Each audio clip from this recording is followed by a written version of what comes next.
Hey everyone, and welcome back to Exposing SMG.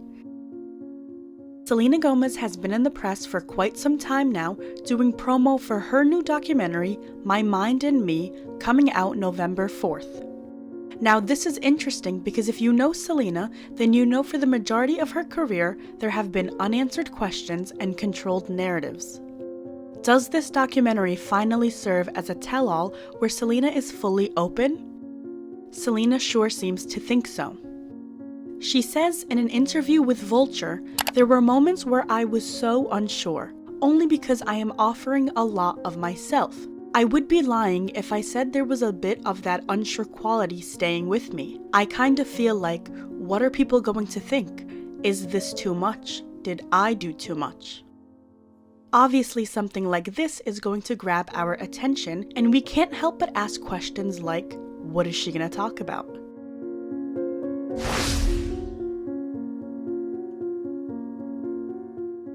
We know for sure she is going to be addressing lupus and her 2019 AMA performance.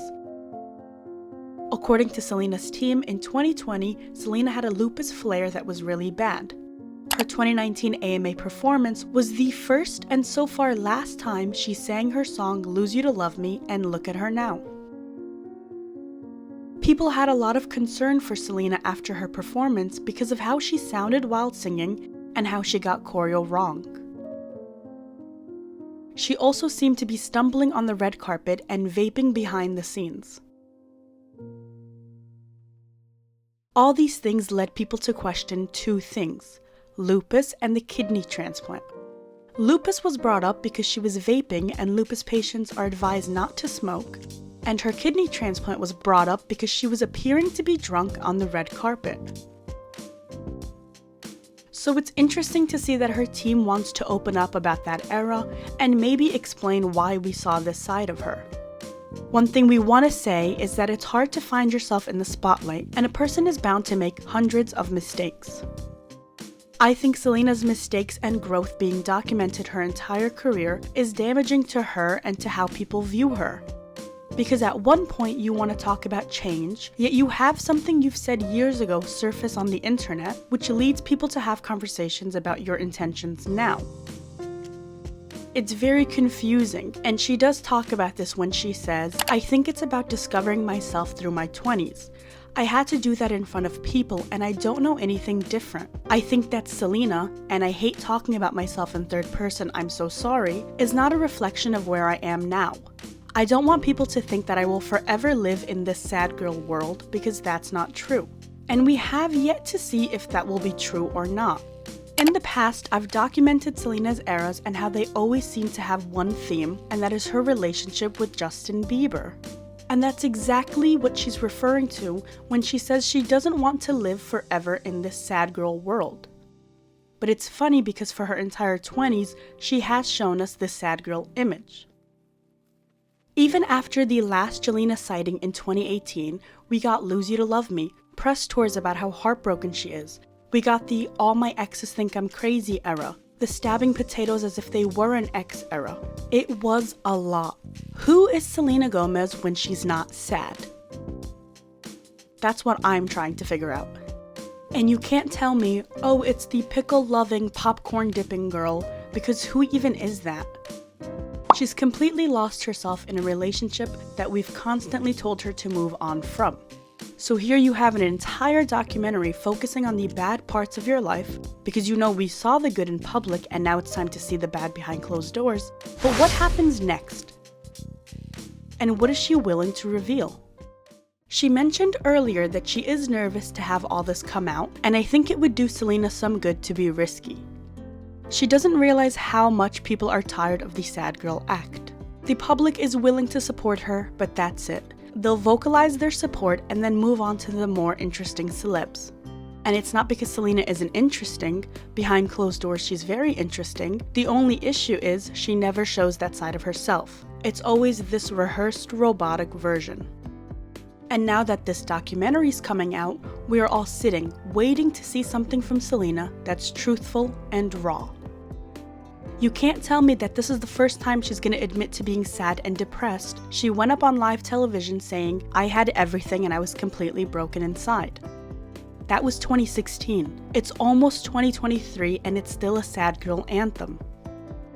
She looks back at herself in 2016, 2017, 2018, and she can't believe the type of girl she was. It breaks her heart to see how she was and the way she viewed her body and self. And it's funny because her fans are the first to tell you that she's fine, and Selena's the first to tell you that she's not. This always goes back to how her fans are, because in all those years, they would preach things that were so wrong about Selena, only for her to come out and say the complete opposite.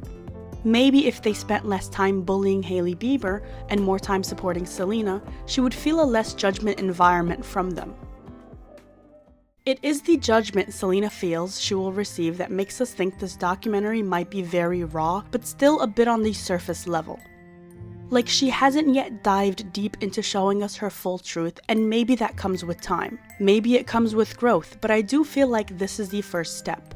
And the reason why we think this is because many of the reviews said wonderful things about My Mind and Me, but they all constantly said it feels too short and things were glossed over when they could have really gone into more detail.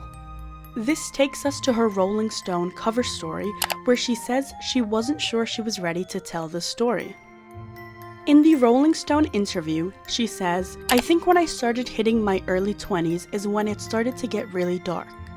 It would start with depression, then it would go into isolation, then it was just me not being able to move from my bed. I didn't want anyone to talk to me."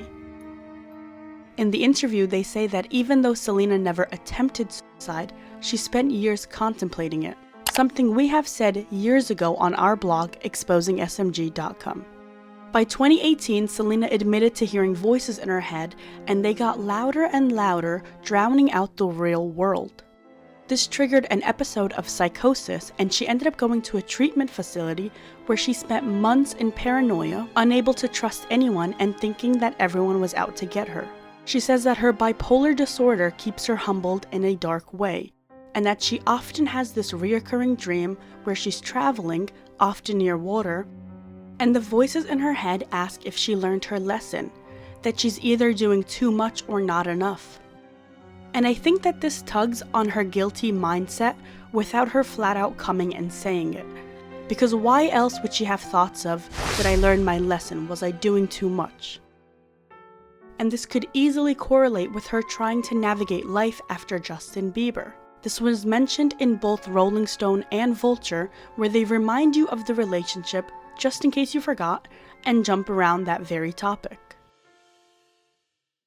Even when it's time to talk about Hailey, in the Vulture interview, Selena brushed it off and said, "Thank you. Yeah, it's not a big deal. It's not even a thing." Okay. In the Rolling Stone cover, she says, "Somebody made a comment and it involved me, and then for 2 days I felt bad about myself." That somebody she's referring to is Hailey Bieber. She says that in the past, something like this would have sent her back for months, and as somebody who has paid attention to Selena and watched her behavior, I can 100% tell you that this is true, and we would have seen a form of it in public, just like every other time. So props to her for admitting growth there. I can totally see that. Also, remember when I made a video about Selena's 30th birthday bash, and I said she literally threw herself a wedding-themed party, and I got dragged by moron fans? Well, Selena did what she does best and confirmed what I said. She goes, "I thought I would be married by now, so I threw myself a wedding." Wow. It's almost as if that's the exact thing I said. Makes you laugh at how loud and wrong certain people can be. Stay woke. Well, that's it for this video. What do you guys think Selena will reveal in her new documentary? What did you guys think of my rant about who is Selena Gomez when she isn't sad? I'm excited to see something new from Selena that doesn't have the same old tired ring. I hope you guys enjoyed this video. Make sure to follow us on our social medias. Thanks, and I'll see you next time.